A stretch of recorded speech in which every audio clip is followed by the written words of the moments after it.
PFC spiritual ప్రేక్షకులకు స్వాగతం. ఈ వారం రాశిఫలాలు పరిశీలిద్దాం. ముఖ్యంగా ఈ వారంలో మన గ్రహాలు ఎక్కడున్నాయంటే, శుక్రుడు స్వక్షేత్రగతుడై వృషభ రాశిలో, మరి రవి గురులిద్దరూ కూడా మిథున రాశిలో, కుజకేతువులిద్దరూ కూడా సింహరాశిలో, అలాగే రాహువు మనకి కుంభరాశిలో, శని మీనరాశిలో ఉండడం జరిగింది. బుధుడు కర్కాటక రాశి సంచారం చేస్తున్నాడు. ఓం వసుదేవసుతం దేవం కంసచాణూరమర్దనం దేవకీ పరమానందం కృష్ణం వందే జగద్గురుం. కృష్ణం వందే జగద్గురుం, అర్జునం వందే జగదేక వీరం.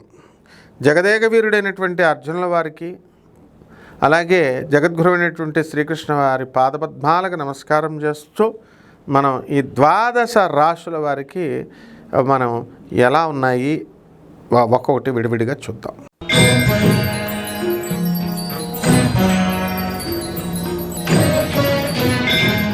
సింహరాశి.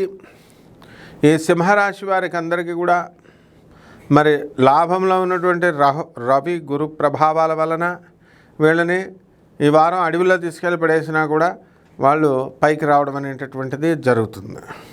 అయితే ఈ యొక్క సింహరాశి వారికి సప్తమ స్థితిగతుడైనటువంటి రాహుగ్రహ ప్రభావం వలన అందరితో కూడా వితండవాదాలన్నీ కూడా చేయడము, మరి రాహు ఉన్మాదం పట్టిస్తాడు. అందువలన పిచ్చి చేష్టలు అనేటటువంటివి ఈ యొక్క సింహరాశి వాళ్ళు చేయడం జరుగుతుంది.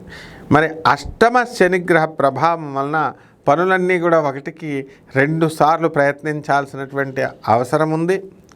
అదేవిధంగా వ్యయంలో ఉన్నటువంటి బుధగ్రహ ప్రభావం వలన నరాల వీక్నెస్ వచ్చేసి ప్రతిదానికి కూడా ఓవర్ ఎక్సైట్మెంట్, ఓవర్గా ఆలోచించడము, ఓవర్ థింకింగు, ఓవర్ అనలైటికల్గా ఉండడము, ఇలాంటివన్నీ కూడా ఈ సింహరాశి వాళ్ళు చేస్తారు. అయితే ఈ సింహరాశి వాళ్ళకి అనుకున్న పనులు ప్రతీది కూడా అయిపోవడానికి 100% అవకాశాలు ఉన్నాయి.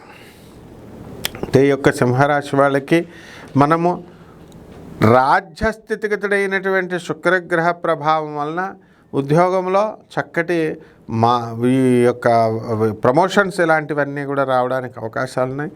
ఉద్యోగస్తుల నుంచి కోఆపరేషన్ రావడానికి అవకాశాలు ఉన్నాయి.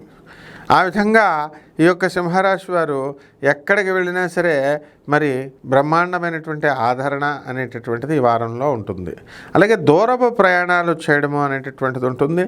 ఆ ప్రయాణాల్లో మరి పిశాచి యోగము అనేటటువంటిది మనకి కుజ కేతువులిద్దరూ కూడా మరి జన్మ రాశిలో ఉండడం వల్ల భక్తి పెరిగి మరి అన్నీ కూడా ఇతరుల అందరూ కూడా వీళ్ళని పిచ్చివాళ్ళు అనుకొని వీళ్ళతో పిచ్చి వ్యవహారాలు చేయడానికి అవకాశాలు ఉంటాయి. కాబట్టి మీరు ఈ యొక్క రాశి వారు పిశాచి యోగం వచ్చింది కాబట్టి మీరే పిశాచాలై వాళ్ళకి కనబడాలి, అంతేకాని వాళ్ళు మిమ్మల్ని తెంగరోళ్ళు అని అనుకోవడం కాదు.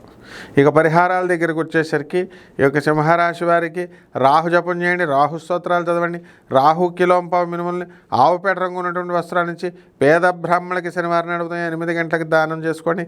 దశమహావిద్యల్లో ఒకటైనటువంటి దుర్గాదేవి యొక్క అమ్మవారి యొక్క హోమాన్ని మీ ఇళ్లలో జరిపించుకోవడం ద్వారా అద్భుతమైనటువంటి ఫలితాలు మీకు లభిస్తాయి. శుభమస్తు.